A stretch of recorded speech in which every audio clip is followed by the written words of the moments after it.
மதிமுகம் நேர்கள் அனைவருக்கும் வணக்கம். இது அரசியல் திண்ணை. இன்னைக்கு நம்மளோட ஆய்வாளர், அரசியல் விமர்சகர் ரவீந்தர் துரைசாமி அவர்கள் தான் இணைஞ்சிருக்காரு. அவர்கிட்ட நிறைய விஷயங்கள் கேட்டு தெரிஞ்சுக்க போறோம். நிகழ்ச்சிக்கு போகலாம். விஜய் கிட்ட என்ன ஓட்டு இருக்குது? விஜய் தான் செல்லா காசுன்னு ஜெயலலிதா அம்மையார் பலன் நிரூபிக்காத விஜய செல்லா காசுன்னு 2014 நிரூபிச்சிருக்கிறாங்க. கூட்டம் வரும், ஓட்டு வரலையே. விஜய் தான் எல்லாமே, மற்றவங்க எல்லாம் சீரோன்னு மற்றவங்களை அவமானப்படுத்தினது தவறு. விஜயகாந்த் கூட போய் கோலத்தனம் உள்ளவரை கம்பேர் பண்ணீங்கன்னா, அம்மா தாயே உலகத்தை காக்கும் ரட்சகியே என்னையும் காப்பாற்றமான்னு ஜெயலலிதா கிட்ட போனவர்.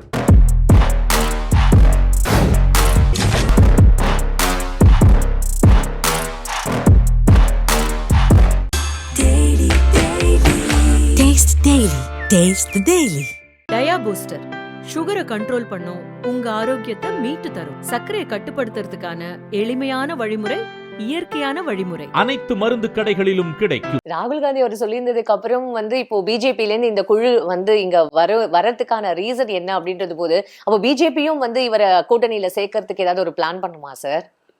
அப்படித்தான் இன்னைக்கு பொது புத்தியில ஒரு இது இருக்குது. பட் நான் என்ன பாக்குறேன்னா, விஜய் கிட்ட என்ன ஓட்டு இருக்குது? விஜய் தான் செல்லா காசுன்னு ஜெயலலிதா அம்மையார் பலன் நிரூபிக்காத விஜய செல்லா காசுன்னு 2014 நிரூபிச்சிருக்கிறாங்க. இவர் கள்ளக்குறிச்சி சாராய சாவை பார்த்தும் உதயநிதி ஸ்டாலின் லெப்ட் ஹேண்ட்ல டீல் பண்ணிட்டாப்புல. பலன் நிரூபிக்காதவர், untested not proved. Vijay registered party leader. கூட்டம் வரும், ஓட்டு வரலையே. வந்தாதான ஓட்டு. கற்பனை ஓட்டு, ஏட்டு சுரக்கா ஓட்டெல்லாம் பேசி என்ன பிரயோஜனம்? அப்ப கருத்து கணிப்பு ஓட்டு அல்ல, நிஜத்துல விழுந்தாதான் ஓட்டு. எலெக்ஷன் கமிஷன் சொன்னாதான் ஓட்டு. விஜயகாந்துக்கு எலெக்ஷன் கமிஷன் 8.4 சொன்னாங்க. ஜெயலலிதா அம்மையார் 41 சீட்டு கொடுத்தாங்க. பவன் கல்யாணுக்கு எலெக்ஷன் கமிஷன் 7 சீட்டு கொடுத்தாப்புல, 7% சொன்னாப்புல. நாயுடு சீட்டு கொடுத்தாரு, அவரு முதல்வர், இவர் துணை முதல்வர். விஜய் பலம் நிரூபிக்கல.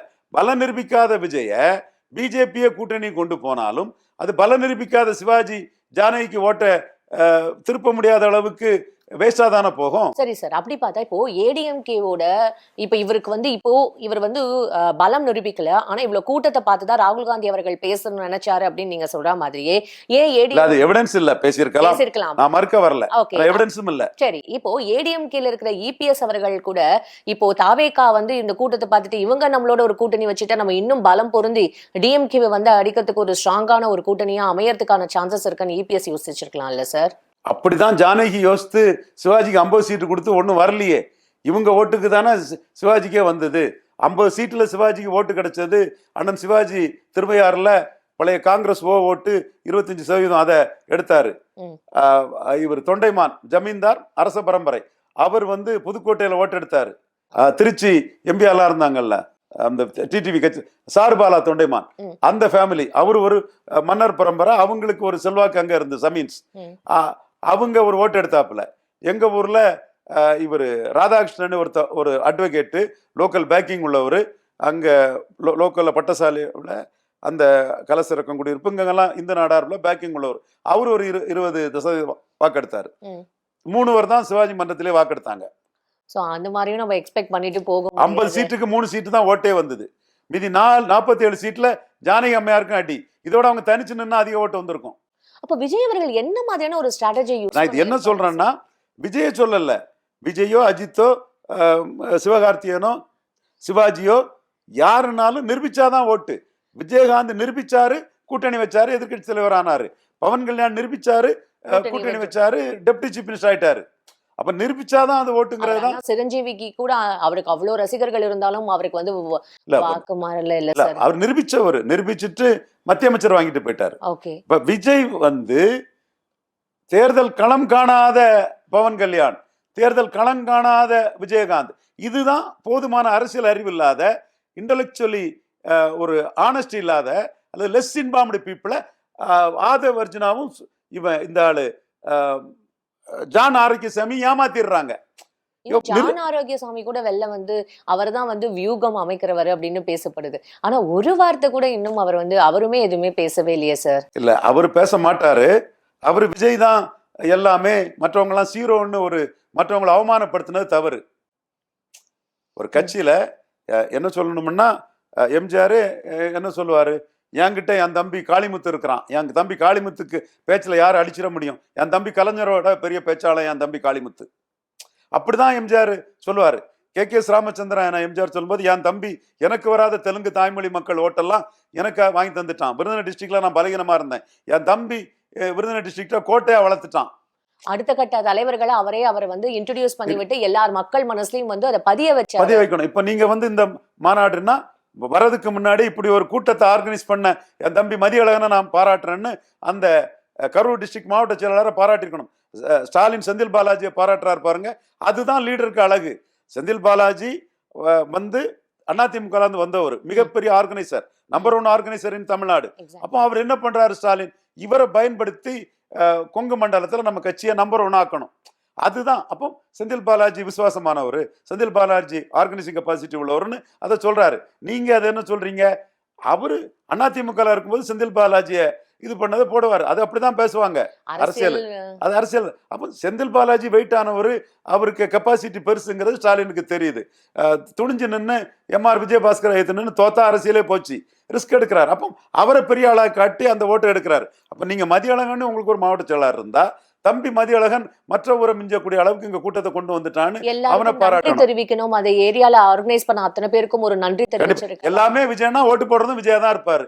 அப்ப விஜய் எல்லா இடத்துலயும் போய் நிக்க முடியாதுல்ல. இப்ப நீங்க யாரும் நிக்கலையே, யாரும் உங்க கூட பால் ஊத்த வரலையே, அவன் பால் ஊத்துவான் இவன் பால் ஊத்துவான்னு ஒருத்தன் கூட ஒரு அஞ்சலி போஸ்ட் போடலையே.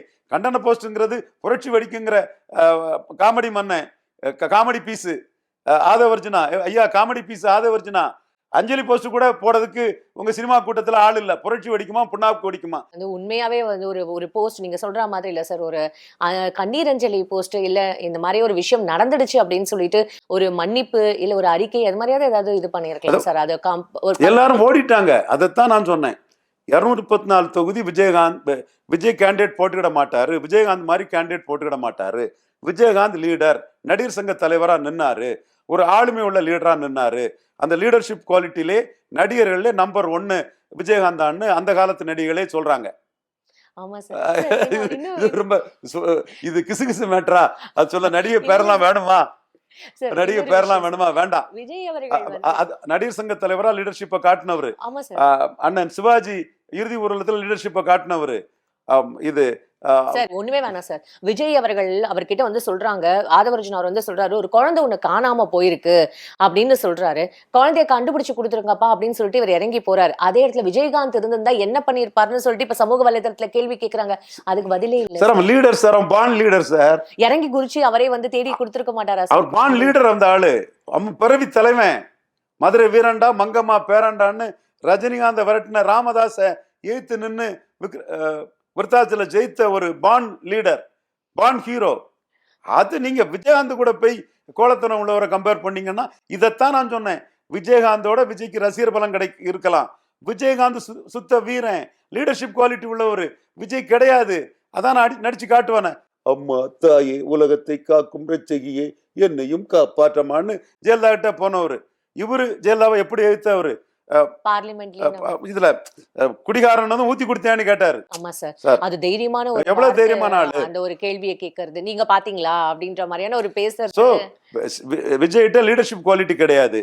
பாப்புலாரிட்டியை என்கேஜ் பண்ணதுக்கு சந்தர்ப்பவாதமா வந்தாரு. அவர் சந்தர்ப்பாதிங்கிறதுல ஒரு கிரைசிஸ் மேனேஜ்மெண்ட்ல இன்பான் லீடர்ஷிப் குவாலிட்டியோ மக்கள் நலனோ மக்களோட அபிமானமோ இல்லாதனால விட்டுட்டு ஓடிட்டார் இந்த இடத்துக்குள்ள. என்னமே வேஷம் கட்டி என்ன பண்ணலாம் யாது பண்ணலான்னு 4 நாள் கழிச்சு ஒரு அறிக்கை வச்சு பெருசா வருவார். அது வரமாட்டார் நான் சொல்லல. பட் அந்த எமோஷனல் இன்டெலிஜென்ஸ் இல்ல, சந்தர்ப்பவாதமும் சுயநலமும் பச்சோந்தித்தனமும் உள்ள ஒருத்தருக்கு வராது. மக்கள் நலன்ல குறிப்பா உள்ள ஒருத்தனுக்கு அந்த இடத்துக்குள்ள வரும். இப்ப கடைசியா ஒரு கேள்வி சார், ரஜினிகாந்த் அவர்கள் எந்த ஒரு விஷயத்துக்குமே பேசாதவர், இந்த கரூரோட விஷயத்த வந்து ட்வீட் போட்டது வந்து அது கூட ஒரு பெரிய விமர்சனமா ஒரு அனுதாப இதுல போட்டிருக்கிறாரு. நிறைய பேர் போட்டிருக்காங்களே, இந்தியா ஃபுல்லா எல்லாருமே நிறைய பேர் போட்டிருக்காங்க. 40 பேர் மரணம்ங்கிறது ஒரு மிகவும் வருந்தத்தக்கக்கூடியது, துன்பியல் நிகழ்வு.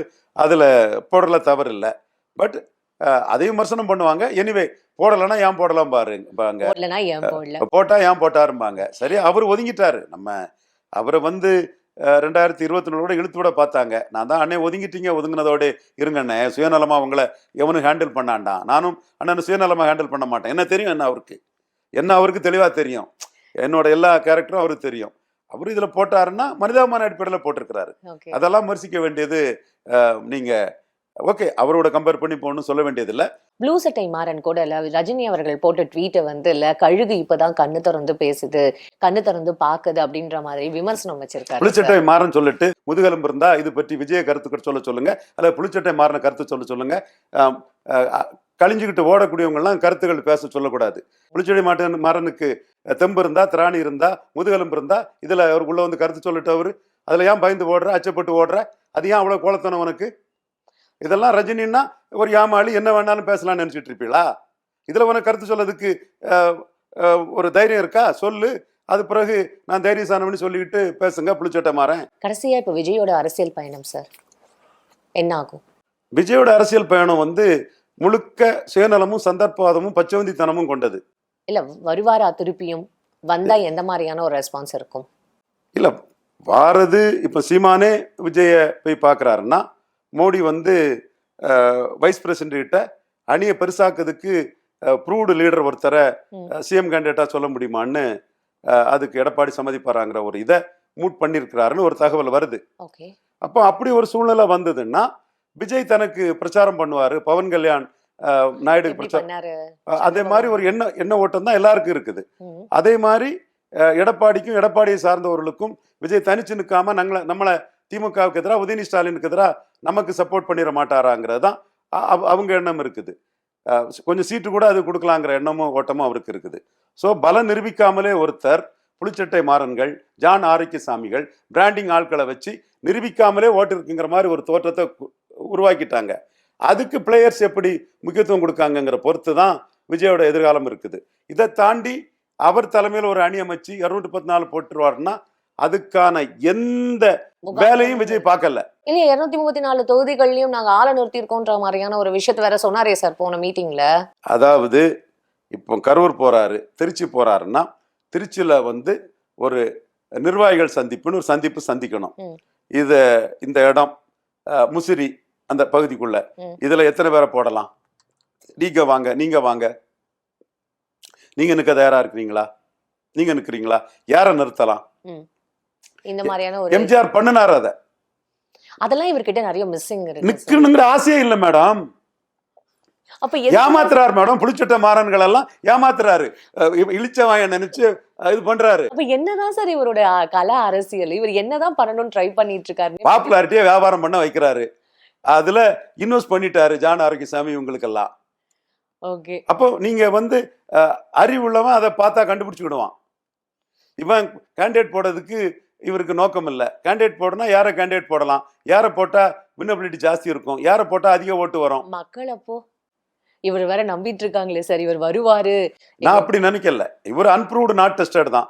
Crowd Fuller, அன்ப்ரூவ்டு not tested. இது ஜான் ஆரோக்கியசாமி ஈல்ட் ஆகி ப்ரூவ்ட் ஆகாதவனே ப்ரூவ்ட் ஆனவ மாதிரி ஏட்டு சொரக்கா மாதிரி கருத்து கணிப்புன்னு போலியா பிம்பப்படுத்துறாங்க. ஏற்கனவே கமல்ஹாசன் விஷயத்துல நடத்தி காட்டினதை விட கமல்ஹாசன் அளவுக்கு கூட ஒரு தில் இல்லாம அவர் சுதந்திர போராட்ட தியாகிக்க ரத்தம் அன்னைக்கு ஜெயலலிதாவை எதிர்த்து நின்னாரு. இவரு வந்து ஜெயலலிதா கிட்ட மீண்டும் அதை நடிச்சு காட்டணுமா கடைசியா? வேண்டாம் சார். ஏன்னா கொடநாடுல போய் இவர் வாசல்ல வெயிட் பண்ணது விஷயம் வரைக்கும் எங்க மக்களுக்கு வந்து புரிஞ்சிருக்கோம் அப்படின்றத அதான் சுயநலவாதி சந்தர்ப்பவாதி பச்சை புளிச்சட்டை மாறன்களுக்கு தெரியாது. அவங்க ஜான் ஆரோக்கியசாமி கூட நட்புல இருப்பாங்க, மக்களுக்கு தெரியும். Fine sir. இவ்வளவு நேரம் ரொம்ப அழகா எங்களுக்கு எல்லா விஷயமும் எக்ஸ்பிளைன் பண்ணீங்க சார். உங்களோட நேரத்துக்கு ரொம்ப நன்றி சார்.